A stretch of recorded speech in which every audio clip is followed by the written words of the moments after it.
Buenos días o buenas tardes para quien los veáis en streaming este pequeño vídeo dedicado al centenario del Tratado Naval de Washington y que intentaré desarrollar de una manera resumida y sintética dada la complejidad del mismo. Quisiera en primer lugar agradecer a la Real Liga Naval por darme la oportunidad de contaros este centenario del Tratado de Washington y que tengáis la paciencia de este vídeo casi casero con el que me dirijo a todos ustedes. Bueno, en primer lugar decir que cumplimos en este mes de febrero el centenario del Tratado Naval de Washington, aunque realmente tenemos que hablar de 4 tratados que dieron lugar a la Conferencia de Washington de 1921, que terminaría en 1922. Es un tratado evidentemente orientado al desarme de las potencias emergentes de la Primera Guerra Mundial, pero no es la primera vez que se desarrollan tratados de esta naturaleza en la Europa del siglo XX. Tenemos que ir a unos antecedentes claros que son del siglo XIX. En primer lugar, las conferencias de paz de La Haya de 1899 y de 1907, sin las cuales no hubiera sido posible un intento de desarme que, como veremos por la Primera Guerra Mundial, termina en un fracaso total, fracaso que se inicia ya en 1905 con la batalla de Tsushima entre Japón y Rusia, y que será a la postre uno de los prolegómenos de la Primera Guerra Mundial. Así que los tratados de La Haya, los tratados de Génova también de Ginebra, de final de siglo XIX, son unos intentos de esta humanidad que va creciendo en expectativas económicas y donde se entra en competencia en África, en Asia y prácticamente entre todos los mercados, lo que hacía anunciar un enfrentamiento entre todas las potencias. Recordemos el intento siempre francés y británico de dominar el continente italiano. Alemania también tiene colonias en el continente africano. Italia también tiene y va a intentar a lo largo del siglo XX desarrollar su imperio colonial en África. España tiene su pequeña protectorado de Marruecos, los territorios de Ibn Sáhara y las islas de Fernando Po y Guinea en el continente. En Asia va a ser el expansionismo japonés el que pondrá su ojo en China, así que estamos a final del XIX y principios del XX en esos prolegómenos de la Primera Guerra Mundial. La Primera Guerra Mundial no vamos a contar absolutamente nada nuevo en estos momentos, pero sí significar que es una gran victoria de los países aliados. Unos dirán que desde el punto de vista militar, otros que no. Pensemos que en Alemania es derrotada desde su punto de vista por las fuerzas bolcheviques que se sublevan en la retaguardia alemana y que van a impedir que estos puedan desarrollar su ofensiva final. Esa es la visión alemana. La visión aliada es el estrangulamiento naval, entre otras cosas, que ocasiona una hambruna tremenda en la población alemana. De esos hechos de la Primera Guerra Mundial navales tenemos que citar varios. El primero, por supuesto, todo lo que va a suponer el tráfico corsario de los alemanes a lo largo de las costas de África, etc. Por otra parte, el intento alemán desde sus colonias de Xinzhou en China, en Port Arthur, de acometer e interrumpir el tráfico naval británico, por una parte en el Pacífico y por otra parte en el Atlántico Sur. Vamos a tener entonces 2 grandes batallas, la batalla de las Islas Coronel con un triunfo alemán. Vamos a tener, una vez que la flota alemana pasa por el estrecho de Magallanes, la derrota de los mismos en en las Falkland, en lo que para nosotros son las Malvinas, y esos son dos de los grandes primeros combates navales. Por supuesto, el combate decisivo de Jutlandia, donde desde la órbita alemana la operación es un éxito porque hay más pérdidas de buques ingleses que alemanes. Desde la óptica aliada, un fracaso rotundo porque se consigue la operación de bloqueo de la gran flota, lo que ya entonces debería hacernos presagiar que los acorazados seguramente tenían los días contados en la Primera Guerra Mundial, lo que llamaban los capital ships. Después de Jutlandia vamos a tener también en la memoria el desembarco desastroso británico, australiano y neozelandés en Galípoli, en las costas de Turquía, y una serie de pequeñas escaramuzas navales. Pero se termina la Primera Guerra Mundial con unas grandes flotas en la que normalmente todos han hecho su empeño en los acorazados, tímidamente algunos en submarinos, los alemanes con una gran capacidad que prácticamente va a ocasionar el estrangulamiento de la economía británica, no tanto como ocurriría en la Segunda Guerra Mundial, pero sí que evidentemente el arma submarina se empieza a emplear de una manera masiva y determinante a lo largo de la guerra.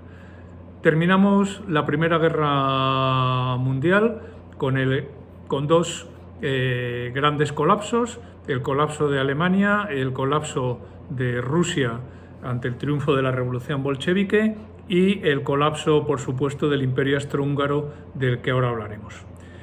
Antes de este tratado naval, que es el que nos ocupa en el día de hoy, nos vamos a encontrar con una serie de antecedentes. Por supuesto, el Tratado de Paz de Versalles, que es realmente un armisticio de todos conocidos, las consecuencias del mismo.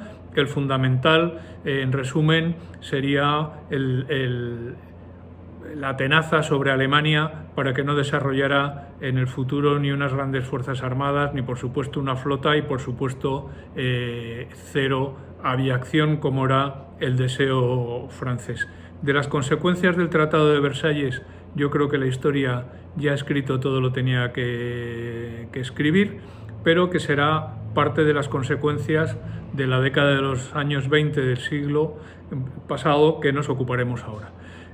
¿Cuáles son otros tratados que son previos a este encuentro en Washington, como veremos? Pues el primero, el Tratado de Saint-Germain. El Tratado de Saint-Germain de 1919 es firmado por todos los vencedores de la Primera Guerra Mundial y lo que va a establecer es el desmembramiento del Imperio Austrohúngaro, imperio que queda absolutamente descuajado en una multitud de naciones y que dará lugar, por supuesto, a la crisis de los Balcanes a lo largo del siglo XX e incluso del siglo XXI.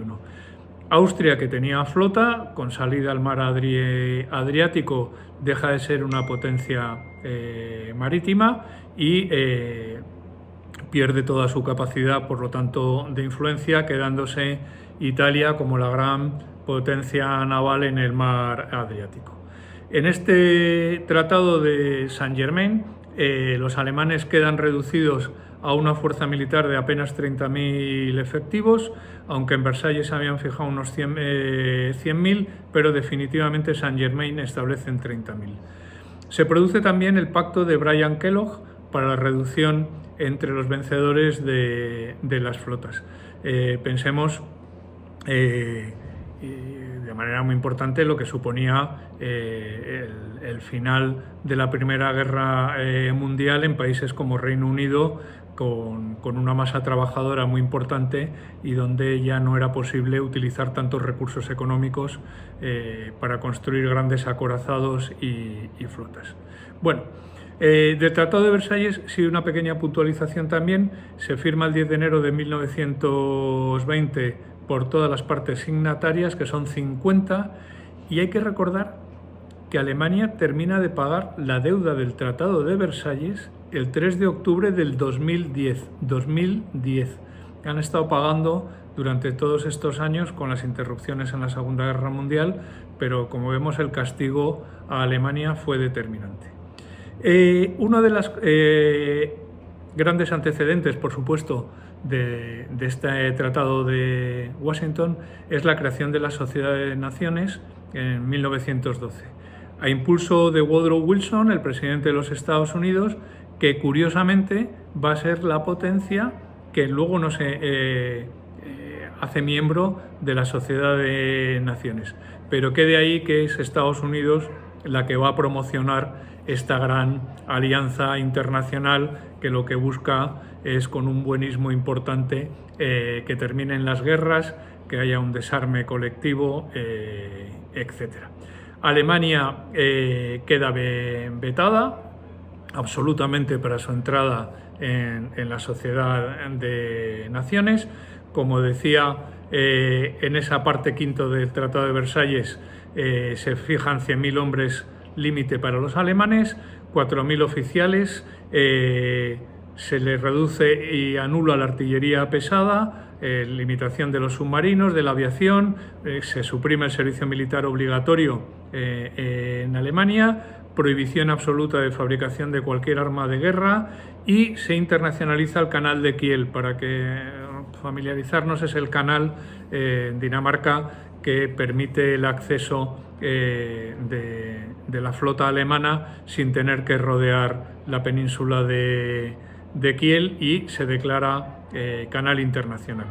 Se produce el gran hecho tremendo, heroico, de la flota alemana, que una vez internada y apresada por los británicos en Scapa Flow, deciden su autohundimiento de manera unilateral el 21 de junio de 1919, autohundiendo 10 acorazados, 5 cruceros pesados, 5 cruceros ligeros, 32 destructores, un total de 54 de los 72 buques internados en Scapa Flow por orden del almirante von Reuter.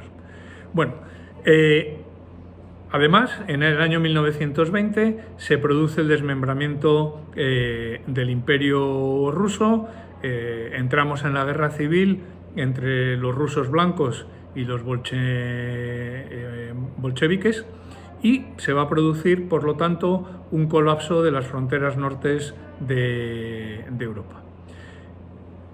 Por otra parte, y en paralelo, se pone en marcha la Commonwealth británica, con una rivalidad muy importante que ahora no entendemos, anglo-norteamericana en el Pacífico.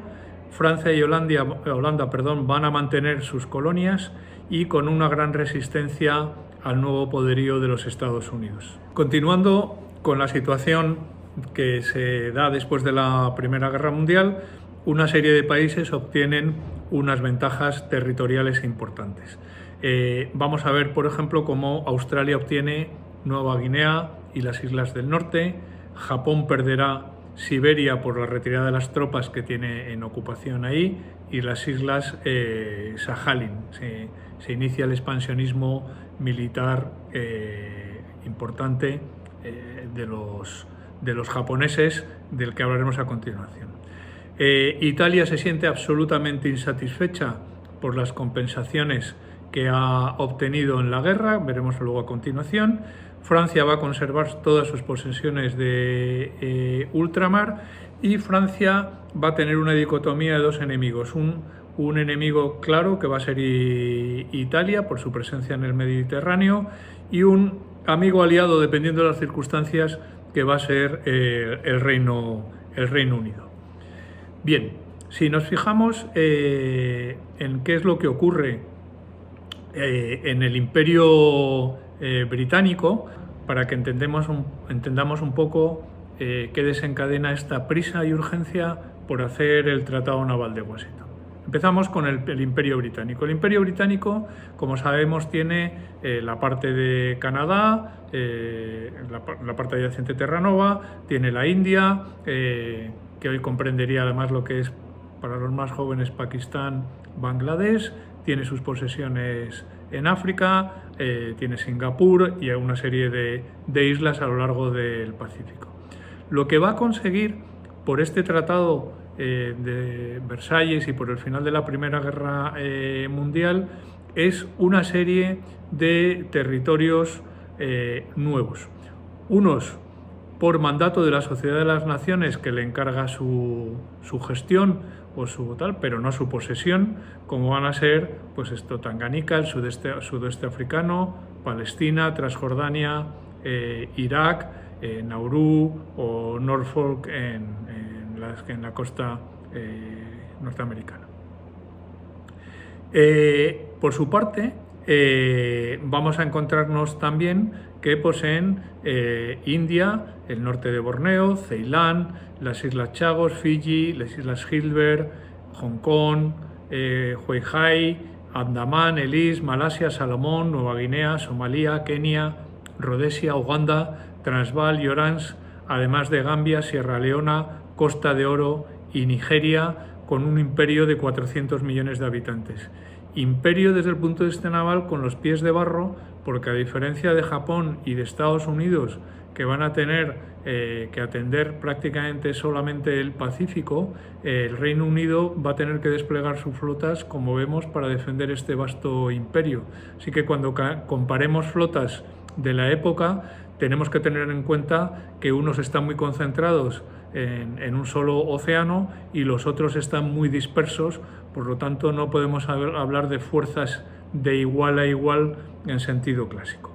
Por otra parte, en el imperio francés nos vamos a encontrar con otra serie de naciones con intereses, como es Francia, que tras 1919 va a incorporar Siria, el Líbano, como administradores de la Sociedad de Naciones, Togo, parte del Camerún y el protectorado de Marruecos, que compartirá con España. Por su parte, Japón, que tantos problemas va a ocasionar en esta década por su expansionismo territorial, ocupa algo de territorio chino, Formosa, Corea, Shanghái, Cantón, Amoy, Hong Kong, Manchuria ya en el año 31, las islas Ryukyu, las Kuriles y las Sajalín rusas. Estados Unidos, por su parte, ha hecho un gran despliegue a lo largo de todos estos años y ha ocupado las islas de Midway, de Wake, por poner un ejemplo. Ha ocupado también, tiene posesiones en Filipinas, que había sido territorio español, como todos sabemos, las Islas Sandwich, Canal de Panamá y Panamá, Puerto Rico, Nuevo México, Arizona, Oklahoma, Aleutianas y las islas de Alaska. En cuanto a los territorios que va a ocupar Italia, como sabemos, entra tardíamente en la Primera Guerra Mundial, por eso en parte el castigo del resto de los aliados, pero Italia va a ser compensada con varias cosas. En primer lugar, con el sur del Tirol austriaco, que hoy todavía actualmente cuenta con movimientos pro-austriacos y, como sabemos, incluso el gobierno de las regiones del norte de Italia el año pasado tuvieron un conflicto porque se les intentaba dar doble pasaporte a los ciudadanos del sur de Tirol como ciudadanos austriacos y de lengua alemana, así que 100 años después todavía seguimos arrastrando en muchos lugares de Europa las consecuencias de la Primera Guerra Mundial. También los territorios de Zara, de Trento, de Fiume, de Istria, los puertos de Dalmacia y Friuli, y conservaría a lo largo de los años 20 una serie de territorios, ampliación de ese deseo irredentista del fascismo italiano de ir comparando o intentando abrir un imperio en África como habían hecho el resto de naciones. Y por lo tanto, años después veremos como Eritrea, como Etiopía, como Libia o Xinjiang en China, o las islas del Dodecaneso en 1925 son también ocupadas por los italianos. Bueno, en ese entorno Previo todavía al Tratado de Washington, estamos en una hecatombe europea de proporciones gigantescas. Nos vamos a encontrar, evidentemente, con un imperio austrohúngaro, como decíamos antes, absolutamente desmembrado. Aparece Austria como nación, Hungría, Checoslovaquia, aparece en toda Yugoslavia. Bueno, nos vamos a encontrar, evidentemente, con la ruptura total de este imperio, donde Croacia, Serbia, Bosnia-Herzegovina, Montenegro, pues también van a obtener los mandatos de la Sociedad de Naciones o por elecciones propias para poderse constituir como estados soberanos. Tenemos, por supuesto, una revolución comunista rusa que intenta expandir al resto de países europeos. Vamos a tener los conflictos guerras civilistas, especialmente aparte de Rusia, en China, donde también vamos a encontrar una oposición entre las fuerzas nacionalistas y las fuerzas comunistas, y tendremos también, por supuesto, otro hecho en Europa, como es la emancipación de Irlanda después de una serie de años de conflicto con el Reino Unido. Bueno, este expansionismo naval que trata de limitar el Tratado de Washington viene marcado por una serie de hechos. En primer lugar, por la aparición de Estados Unidos como una potencia marítima de primer orden, lo que no quiere decir que ingleses y franceses estuvieran de acuerdo con el desarrollo de los Estados Unidos, al que veían con temor, y que evidentemente con su política aislacionista promovía dos cosas. Primero, el aislamiento de la política exterior de los Estados Unidos para no volver a entrar en otra guerra mundial, y en segundo lugar su aversión y animosidad hacia el imperio británico y francés, en el sentido de que las fuerzas norteamericanas políticas estaban por la labor de que cada pueblo fuera independiente, pudiera ser emancipado, etcétera, lo que generaba no pocos desasosiegos en los imperios existentes. Por otra parte, en ese impulso van a chocar los intereses británicos y franceses, sobre todo los británicos, con los norteamericanos en el Pacífico. O sea, no son unas relaciones en el tratado de primos como vemos ahora desde la Segunda Guerra Mundial. Es un tratado con unas negociaciones muy duras, con dos divisiones políticas en todos los campos, en cada país, y donde fuerzas más militaristas o fuerzas más nacionalistas, pues lo que intentan es no rebajar su capacidad militar frente a otras amenazas. ¿Cuáles son las amenazas que se percibían durante el Tratado Naval de Washington? Primero, Francia contra Italia. Francia se siente absolutamente amenazada por el fascismo incipiente italiano y por una competición evidentemente de dominio del mar Mediterráneo. Así que Francia intentará por todos los medios que Italia no sea equilibrada en fuerzas respecto a su flota naval. Por otra parte, una rivalidad también en el Atlántico entre Francia y Reino Unido, por su capacidad además de proyección hacia los territorios africanos, que en ese momento, bueno, nadie decía que no pudieran entrar en algún momento en un conflicto, si no armado, pero sí diplomático y territorial por algunas de las colonias. Recordemos lo que decíamos antes del reparto de Oriente Medio y el reparto del resto del continente africano, donde los alemanes han perdido toda su presencia, italianos, franceses, ingleses, como digo, vuelven a intentar tomar esto. Bien, en el Pacífico la lucha entre Japón y Estados Unidos es clarísima, desencadenará lo que todos conocemos dos décadas después, la guerra del Pacífico, y los chinos están evidentemente preocupados por ese expansionismo japonés que terminará con la ocupación años después de territorio chino, de Corea y una larga serie de islas, etc. Bien, en cuanto al tratado, uno de los últimos coletazos de lo que está ocurriendo en este final de la Primera Guerra Mundial, inicios de la década de los 20, es que todas las grandes potencias están embarcadas en la construcción de lo que se llamaban capital ships, que entre nosotros vamos a definir acorazados y portaaviones. De esta manera, Estados Unidos pretendía tener 50 acorazados en servicio, Japón 8 acorazados nuevos más 8 cruceros pesados, Francia exactamente igual, con menor número, pero también construyendo nuevos acorazados, y por supuesto Reino Unido con otros 8 acorazados y 8 cruceros. Así que nos encontramos en plena carrera armamentística, y lo que va a intentar Estados Unidos es parar este incremento exponencial de las flotas. Y el tratado o la conferencia de Washington va a derivar en 4 tratados diferentes.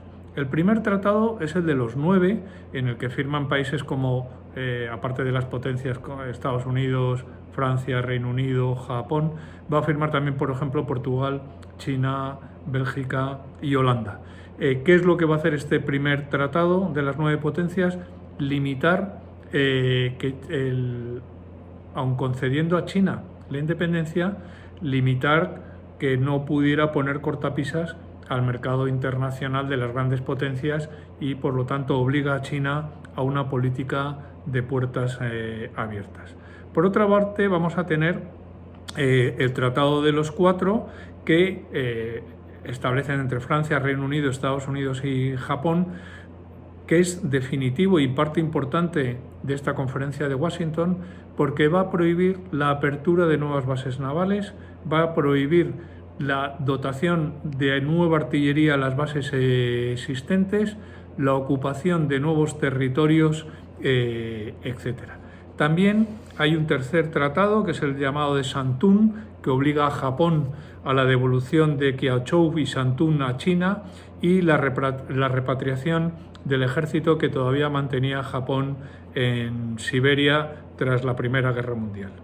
El último, que es el que conmemoramos precisamente esta semana, a los 100 años de su firma, es el llamado de los 5, que incluye a Estados Unidos, Reino Unido, Francia, Japón, Italia y Francia, y del que vamos a resumir las consecuencias más importantes para el rearme naval y sus limitaciones. Hemos de decir que cuando hablamos de Reino Unido, que estamos hablando de lo que sería la Commonwealth, estamos hablando, por lo tanto, de Reino Unido más Australia, Nueva Zelanda, Canadá, Sudáfrica y la India. Así que importante para que cuando entendamos qué es lo que se decide como fuerzas máximas de cada país, pues recordemos que el Reino Unido no es solamente la isla de Reino Unido y Irlanda del Norte, sino que es todo este vasto imperio al que tiene que proteger sus líneas de abastecimiento, comunicaciones, etc.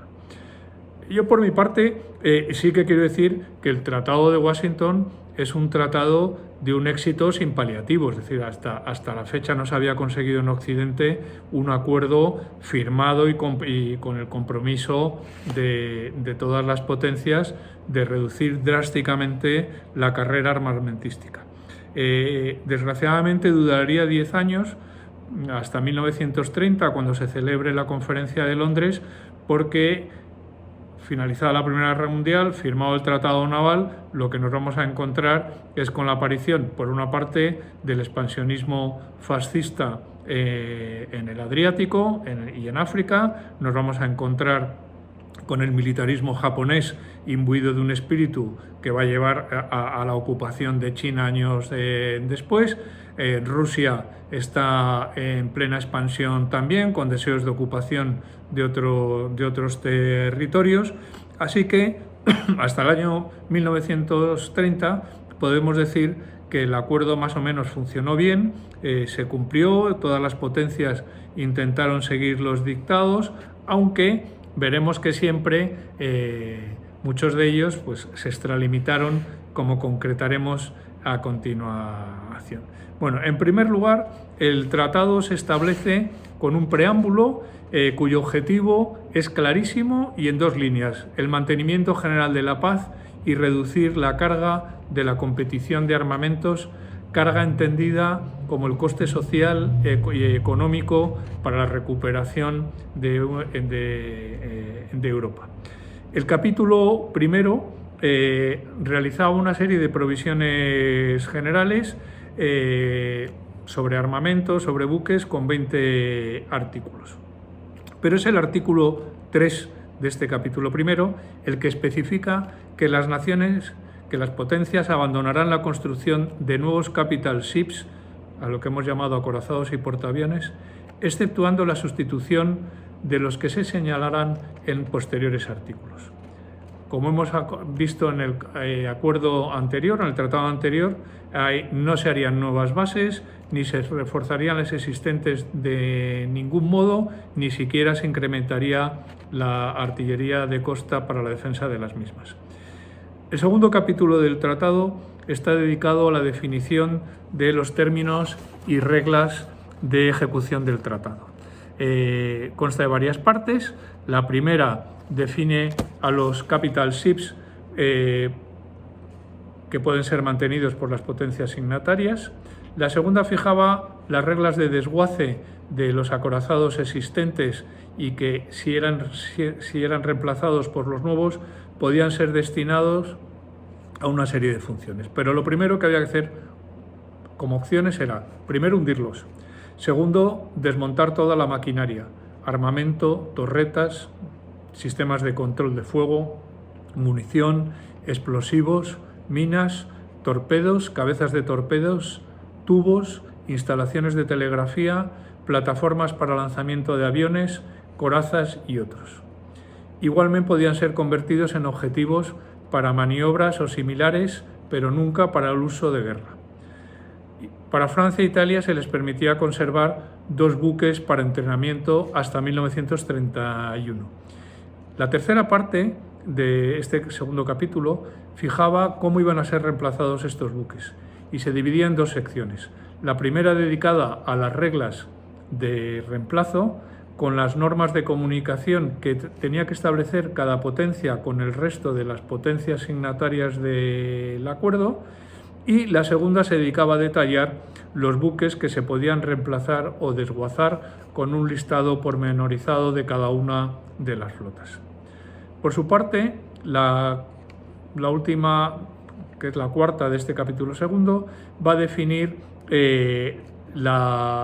lo que es un capital ship en cuanto a acorazado, portaaviones y el desplazamiento estándar, que se va a medir en 1 tonelada equivalente a 1016 kilos.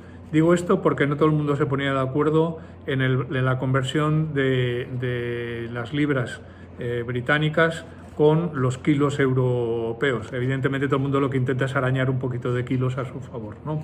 Bueno, el capítulo tercero está dedicado a una serie de provisiones varias y va a comprender los artículos del 21 al 24. El 22 recogía, por ejemplo, la posibilidad con comunicación al resto de signatarios, en caso de guerra, de suspender las medidas acordadas. Tema importante. El 23 establecía como fecha de permanencia o de vigencia del tratado hasta el 31 de diciembre de 1936, salvo denuncia previa de alguna de las partes, que tenía que hacerse con 2 años de antelación. Como hemos dicho, la evolución del nacionalsocialismo, del fascismo, del militarismo japonés, de la situación de expansión del comunismo, va a obligar en 1930 a convocar la Conferencia de Londres. El tratado, con las ratificaciones de los congresos de cada nación, se intercambiaron en Washington el 17 de agosto de 1923, se registraron en 1924 en la serie de tratados de la Liga de Naciones, pero como hemos dicho, se firmó el 6 de febrero de 1922. Por eso hoy celebramos en esta semana este centenario de lo que podemos considerar el primer tratado serio de desarme y de contención de carrera armamentística que hemos tenido en Occidente. Bueno, en cuanto al tratado, en cifras y buques podemos decir que Lo primero que se va a establecer como regla general es construir buques de más de 35.000 toneladas. Veremos que esto luego se va a incumplir. No deberían superar piezas de artillería de un calibre mayor de los 406 milímetros, quedando pendiente de regulación el resto de artillería auxiliar de cada uno de los buques. Para hacernos idea de lo que se podía construir nuevo, recordemos que cada flota, cada país sigue manteniendo una serie de buques. Lo que no puede hacer es incrementar el número, puede sustituirlos con las condiciones que hemos visto antes. Bien, por potencia, lo que se va a limitar es que Estados Unidos no construya durante los 10 años que se establece en el tratado más de 525.000 toneladas. De ellas, 135.000 podían ser para portaaviones. El Reino Unido, otras 525.000 toneladas y 135.000 para portaaviones. Francia, 175.000 toneladas máxima y 60.000 para portaaviones.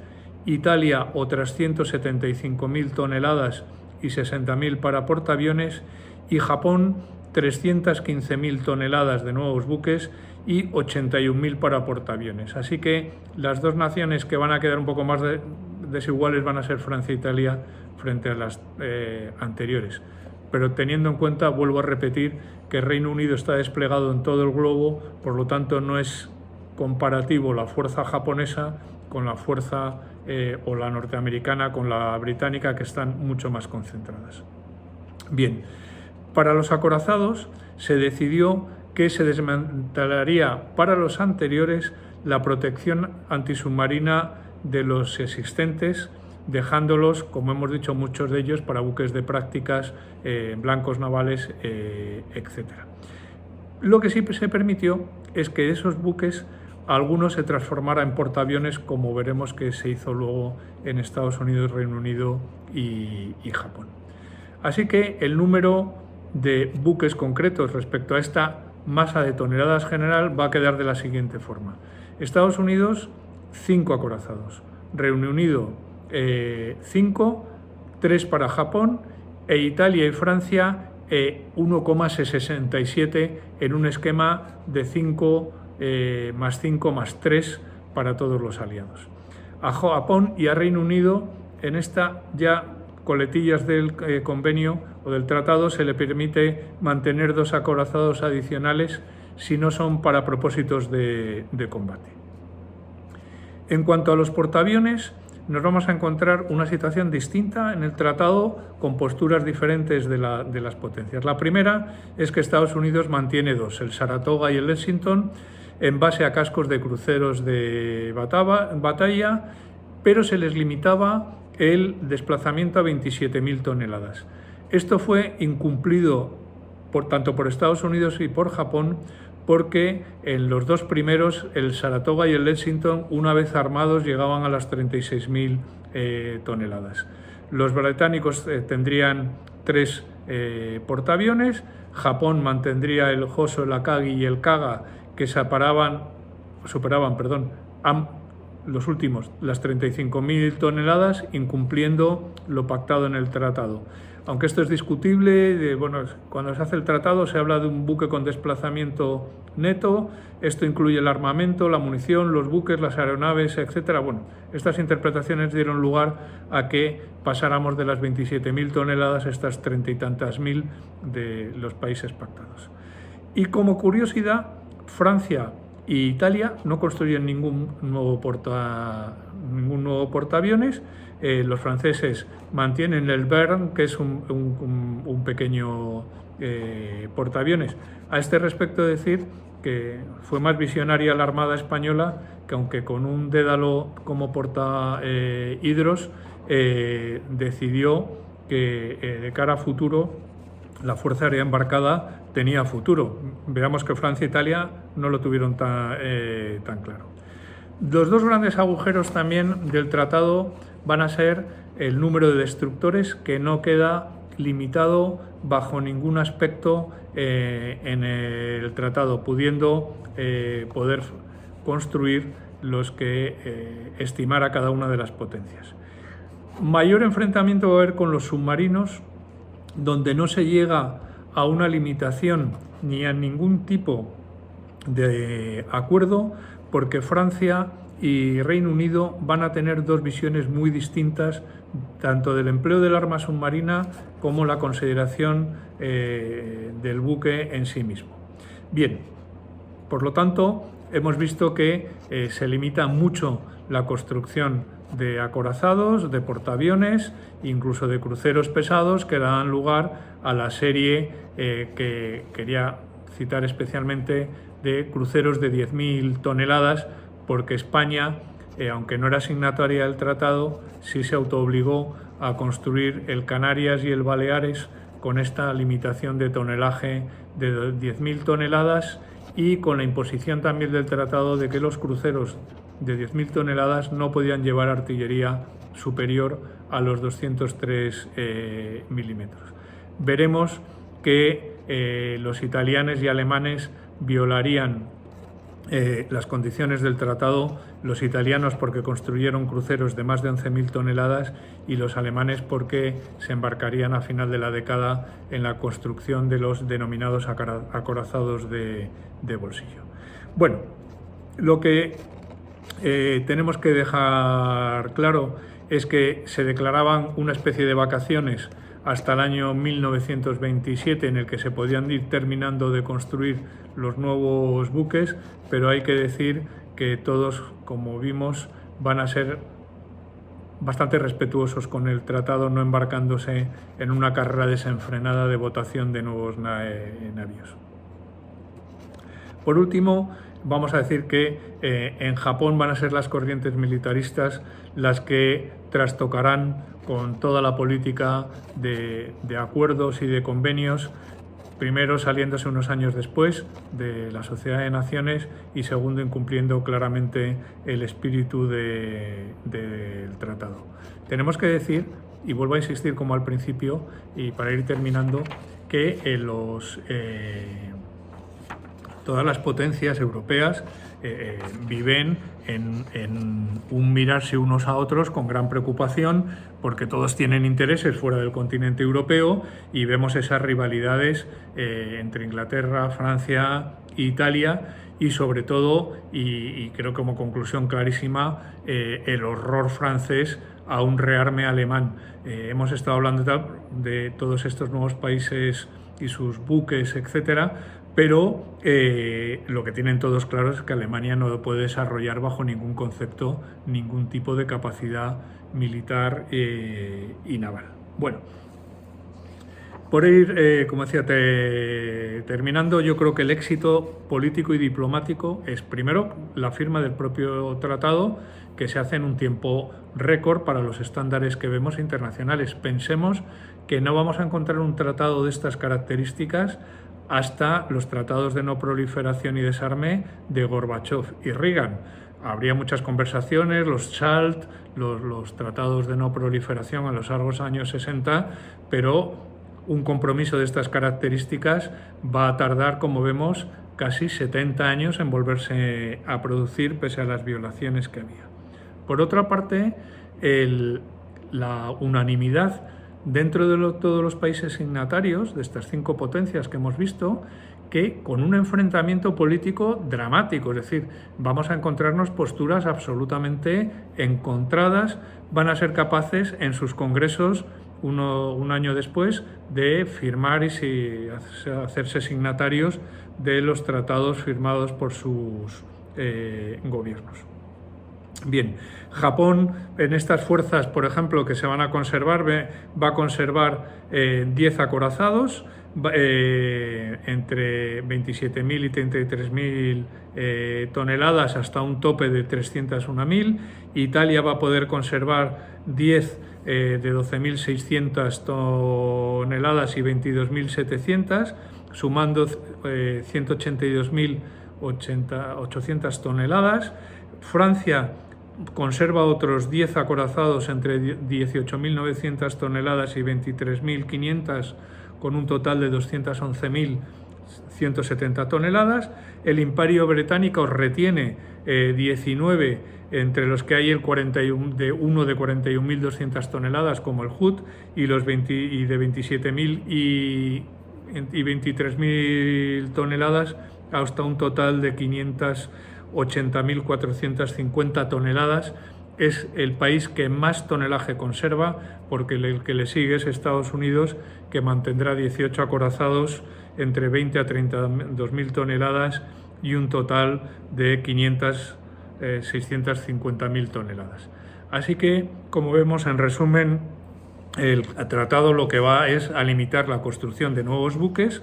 Si se construyen nuevos buques con los límites que hemos visto de tonelaje, hay que hundir, desguazar o desmantelar buques existentes, pero seguimos hablando de grandes potencias. Desde nuestro punto de vista, yo creo que el pero que se le puede decir al tratado es la no regulación del arma submarina. Pensemos que en la Convención de La Haya de 1907 se prohíbe, por ejemplo, el uso de la bayoneta rayada, de determinado tipo de minas antipersona y el empleo de armas que diríamos de destrucción masiva, como podrían ser gases, etcétera, aunque luego se incumplieran. Así que, por mi parte, reflejar este éxito del Tratado Naval de Washington duró poco, efímero, pero sí que hubo la voluntad política internacional después del desastre de la Primera Guerra Mundial, de llegar a un gran acuerdo. Muchas gracias y quedo a vuestra disposición en mi correo electrónico para cualquier duda y aclaración.